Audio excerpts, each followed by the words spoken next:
الثالث الإفطار في قضاء شهر رمضان بعد الظهر.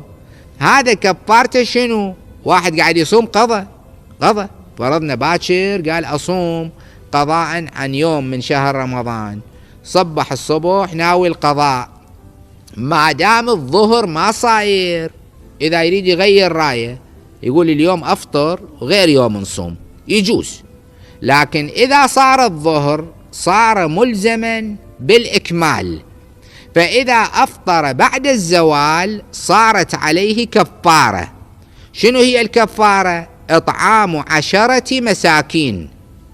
زين ما عنده، إذا ما عنده شيء يطعم 10 مساكين فصيام 3 أيام. هذه هم مرتبة. أول شيء إطعام 10 مساكين، إذا ما تمكن صيام 3 أيام. هذه موارد الكفارة المرتبة. أما المخيرة فتأتينا غدا إن شاء الله.